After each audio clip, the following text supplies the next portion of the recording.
The colony had always been more than a settlement. It was a promise carved into soil and stone by generations of hands that refused to falter. From the first breath of air taken on its surface, humans had claimed it as home, nurturing it with sweat, ingenuity, and the stubborn will that defined their species. Wide rivers ran between fields of golden grain, while orchards blossomed under the guidance of farmers who still remembered earth and stories but called this world their own. Children's laughter carried across open plazas where engineers traded designs for irrigation systems with miners coming off long shifts. There was work to be done every day, and it was never easy, but it was theirs. That alone made it precious. In the heart of the capital, the colony's commander often walked the streets not as a figure of authority, but as a neighbor among neighbors. His uniform was practical, worn from years of service, yet his eyes betrayed a man who had come to love this place as deeply as those who tilled its soil. He had seen other colonies, cold outposts, temporary way stations, but this one lived and breathed. It was a homeworld in the making, a place where humanity could finally stop wandering. When he looked at the faces around him, he did not see subjects under his command. He saw families investing their entire lives into the soil, believing the future would repay their trust. Life pulsed with quiet pride. The hum of generators blended with the buzz of conversation at markets where vendors sold fresh produce grown just a mile away. In the evenings, the glow of street lamps lit paths crowded with people sharing meals outdoors, telling stories of ancestors who had crossed the dark between stars. This was not a fragile community clinging to survival. It was thriving, built on cooperation, resourcefulness, and an understanding that progress came only through collective effort. The people knew hardship, they had wrestled it into something beautiful. But beneath the warmth, a whisper lingered. News carried across the relay stations spoke of an unknown fleet pushing past trade lanes, swallowing settlements that never sent word again. Traders brought rumors of entire outposts left silent, their transmitters dead, their populations unaccounted for. At first, colonists dismissed the tales as distant tragedies, events too far away to disturb their ordered lives. Yet the unease remained. Parents held their children a little tighter before bed, and conversations hushed when the subject of strange signals at the edge of space arose. The commander heard the same whispers, and though he shared his people's hope, his instincts urged caution. He spent long nights reviewing defense drills, refining contingency plans, and meeting with militia captains whose soldiers were little more than miners and farmers willing to shoulder rifles if duty called. The planetary shields were reliable but untested against anything more than meteor storms, and the orbital platforms were more symbolic than practical. It was not enough, not against a determined foe. Still, the commander believed in the will of his people. If the time came, he knew they would not bow easily. What defined the colony most was the fierce attachment its inhabitants had to the land beneath their feet. To outsiders, it was a young world, one colony among dozens. To those who lived there, it was irreplaceable.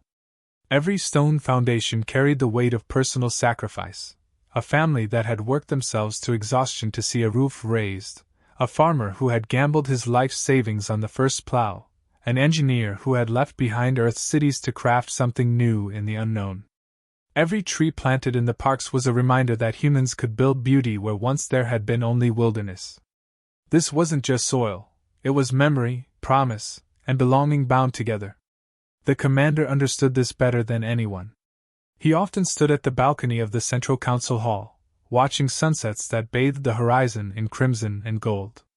Each evening reinforced his conviction that what they had built here could not be surrendered to fear.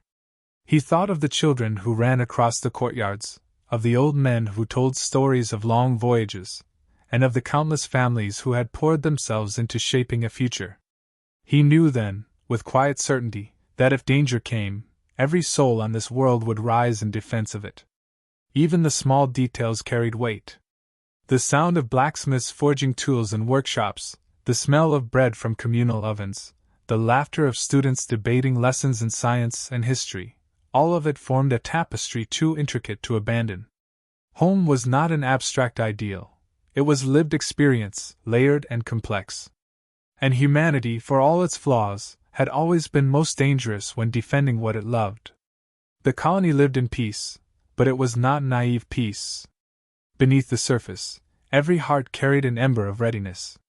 The people may not have spoken of it openly, but they felt it. The world they had built was worth any price. That quiet certainty bound them together more tightly than walls or weapons ever could.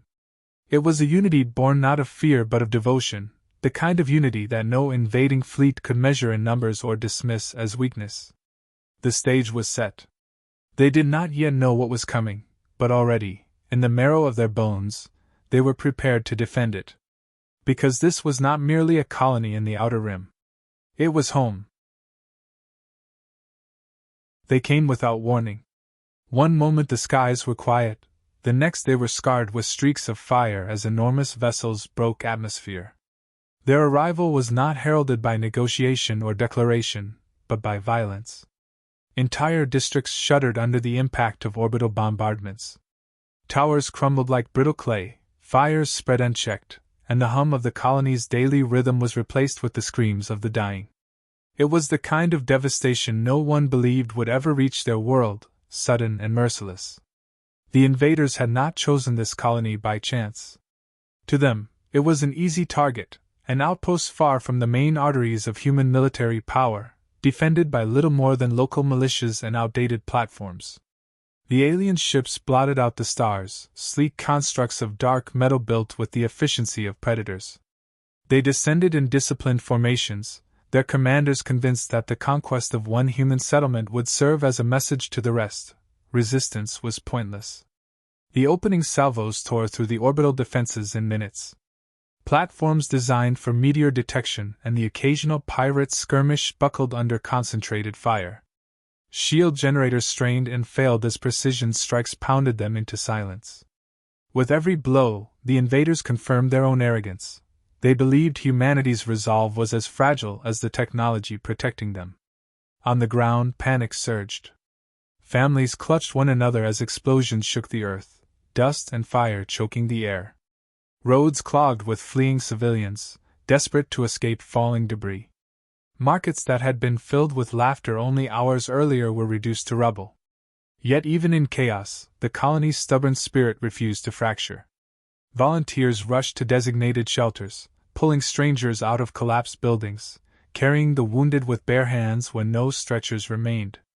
Humanity's instinct to survive had already taken root. The alien commander observed the devastation with cold detachment. To him, it was an inevitable outcome. He saw humans as soft creatures, emotional, undisciplined, ill-suited to the cruelty of war. His fleet had subjugated other species before, and this would be no different. He had no interest in negotiations, only in reminding this world that the strong ruled and the weak submitted. From his vantage, the planet was already broken. But he misunderstood what it meant to call a place home. While the invaders poured from their transports in rigid lines, expecting civilians to scatter, they were met not with surrender but with defiance. Farmers who had once tended fields now gripped hunting rifles and ancient ballistic weapons passed down through families. Miners who knew the veins of the planet better than any surveyor rigged explosives in tunnels and streets. Engineers improvised barricades from machinery, creating choke points where they could. They had no polished uniforms, no standard drills, but they had something the enemy could not measure, the unyielding will to fight for what was theirs. The first clashes were uneven, yet revealing. Alien troops, armed with advanced weapons and reinforced armor, marched into districts expecting swift domination. Instead, they found themselves stalked by shadows, ambushed from rooftops, and forced into close combat where every human strike carried desperation. Casualties mounted faster than the invaders anticipated. What should have been a quick suppression turned into a grind, as each block had to be taken at great cost. The alien commander dismissed these setbacks as trivial, refusing to accept that resistance could last more than a day. He did not see the subtle transformation taking place. Fear was not breaking the humans, it was binding them. Every blast that destroyed a home only steeled their determination. Every life lost carved fury into those left standing. The attackers had expected compliance, but what they created was something far more dangerous: unity forged in outrage. In hidden corners of the colony, the words began to circulate. They were whispered first in shelters, then shouted by defenders in the thick of battle. "You attacked our home?" It was not merely anger, it was accusation and vow all at once. The phrase spread like wildfire, igniting a shared identity that transcended occupation or status. From the youngest recruit holding a weapon for the first time to veterans who had seen war before, they repeated it with grim conviction. As night fell over a burning horizon, the colonists understood a truth their enemy never could. This was not a battle for resources or territory. It was not even about survival alone. It was about defending the very heart of who they were. The invaders thought they had found prey. What they had awakened instead was a force that had no intention of surrendering, no matter the cost. The fight was only beginning, and already the humans were showing the one trait that had carried them across the stars. When threatened, they did not bend. They endured, they adapted, and they struck back. The first shock of invasion had passed, but what remained was harder, sharper, more dangerous than fear. The colonists no longer stumbled from one blast to the next. They adjusted, and in that adjustment they discovered how to wound their enemy. No one had asked for a war, yet when it came, the instincts buried deep in human history rose again. The people remembered, in their blood, what it meant to fight like those who had once defended villages, cities, and nations long before the stars had opened to them. Alien patrols marched in perfect formation, but their discipline became a weakness when turned against them. Miners knew the labyrinth of tunnels beneath the colony better than any map. They lured detachments inside with feigned retreats, collapsing shafts behind them, forcing the enemy into narrow spaces where their advanced weapons meant little. Farmers who had spent lifetimes tending the soil transformed plows and irrigation machines into barriers and traps, using every scrap of metal as cover or weapon. Engineers rewired power grids, creating surges that fried alien sensors and turned familiar streets into killing grounds. Improvisation became their strategy, and desperation gave them precision. The losses were staggering, yet the people did not break. Each casualty only deepened the resolve of those still standing. When a defense line was shattered, survivors regrouped 2 blocks over and struck harder. When ammunition ran low, they scavenged from fallen enemies, quickly adapting to weapons designed to be beyond their reach.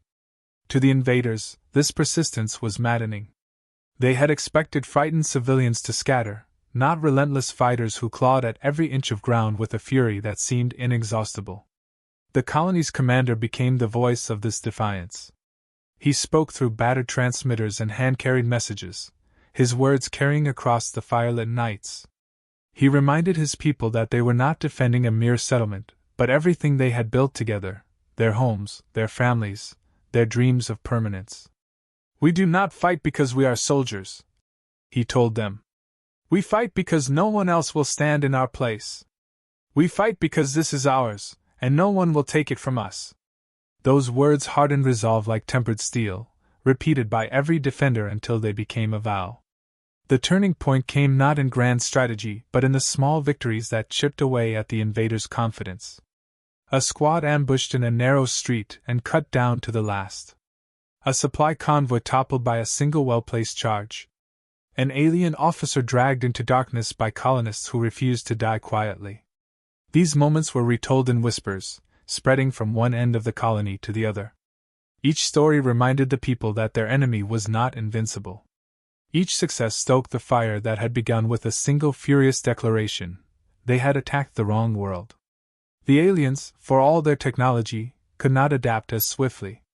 Their doctrine assumed compliance after overwhelming force.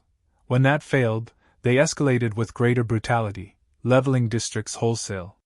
Yet the more destruction they rained down, the stronger the resistance grew. Homeless families joined militias, vengeance in their eyes. Children too young to fight became couriers, darting through alleys to deliver messages. Elderly craftsmen who could no longer march sharpened blades and repaired rifles. Everyone contributed, and in doing so, everyone became part of the struggle. Frustration spread through the alien ranks. The commander who had once spoken of a quick, decisive conquest now found his soldiers unnerved by the humans' refusal to die quietly. Reports filled with unexpected casualties, missing patrols, and dwindling supplies. The planet that was meant to be a symbol of domination was becoming a drain on their strength. Yet pride kept him blind. He still believed humans could not withstand the pressure for long. The colonists knew otherwise. They had seen their enemies bleed.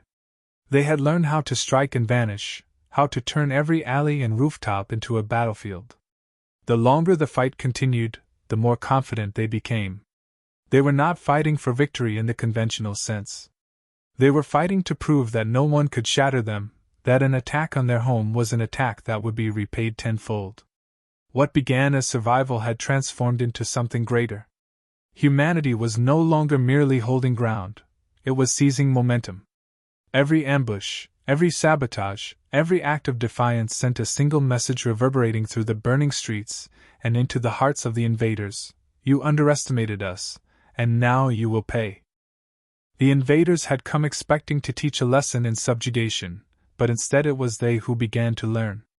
Weeks of grinding resistance left their ranks worn thin, their soldiers demoralized by an enemy that refused to accept defeat. The commander reviewed reports filled with contradictions, villages flattened, yet survivors emerging stronger, patrols dispatched, yet none returning. He dismissed it as chance, as mere human stubbornness, but his officers exchanged uneasy glances when he was not looking. For the first time, cracks appeared in their conviction. The colonists understood the shift long before the enemy admitted it. They felt it in the silence that followed their attacks, in the hesitation that slowed the once confident march of alien patrols. What began as whispered defiance had grown into a chorus of certainty.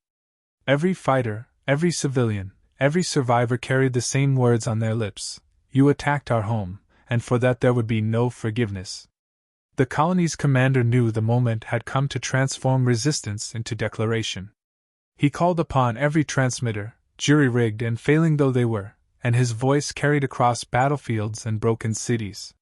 He did not speak as a general, but as a man who refused to let his people's suffering be forgotten.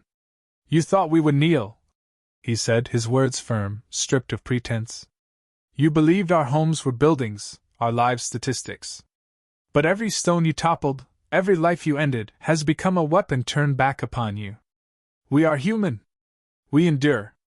You attacked our home, and in doing so, you awakened something you cannot control. The speech did more than lift spirits. It spread beyond the colony, carried through intercepted channels and relays the aliens had failed to silence. Other human settlements heard it and answered, not with words but with preparation. On distant worlds, men and women sharpened their blades, loaded their weapons, and began to understand that the fight was not for a single colony, but for the right of humanity to exist unbroken. The invaders intercepted the message as well. What they expected to be empty bravado unsettled them instead. Their doctrine had no answer for a species that transformed loss into unity, pain into strength.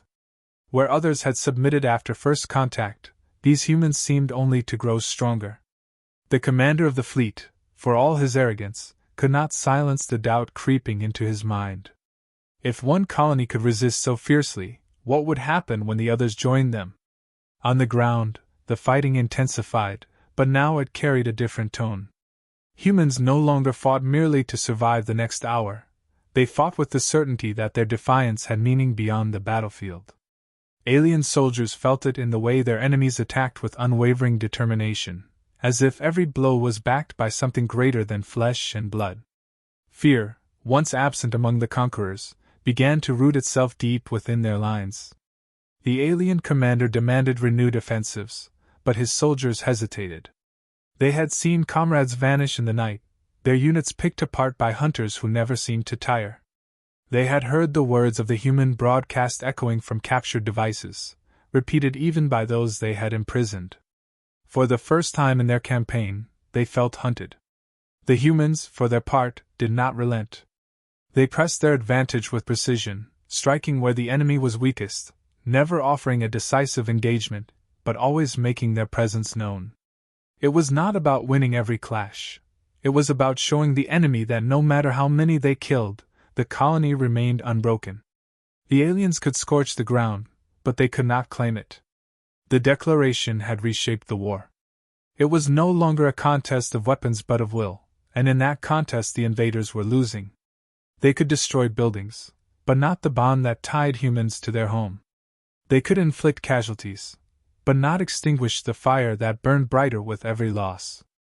The humans had turned suffering into a weapon, and in doing so, they revealed the truth that the enemy had been too arrogant to see. Strength is not measured in fleets or arsenals, but in the refusal to yield.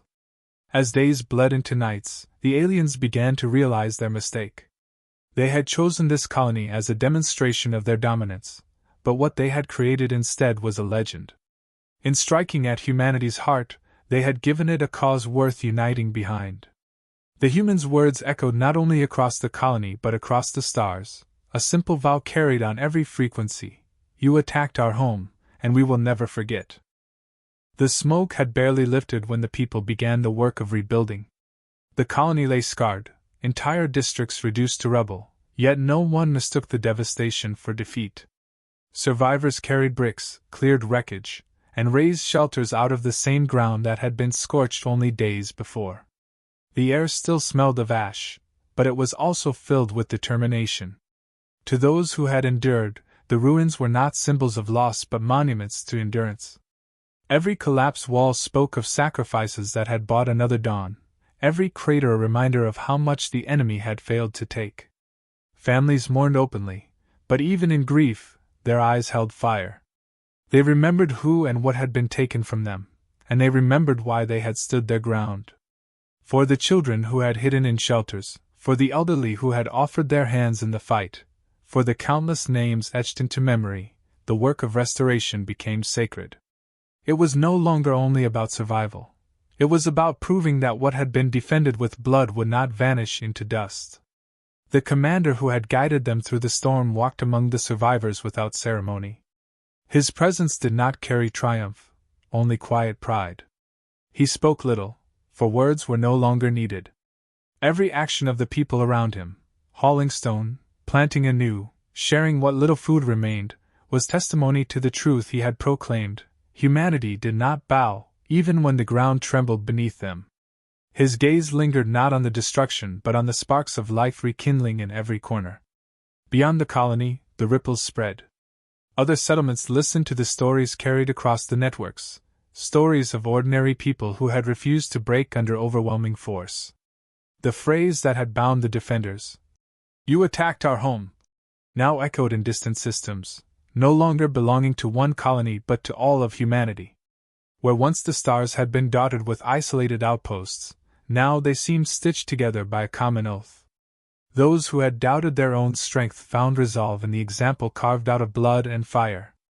Among the alien survivors, the memory festered. They retreated with fewer ships than they had brought, leaving behind wreckage and silence where once there had been arrogance. In their records, they did not speak of conquest but of resistance that defied calculation.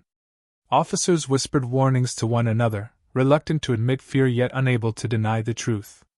Humanity had been underestimated, and the cost of that mistake would echo in their councils for generations. "Never strike a human homeworld," they wrote, a phrase that carried more weight than any weapon. What endured was not the tally of casualties or the measure of destruction, but the unshakable image of a people who refused to surrender what was theirs.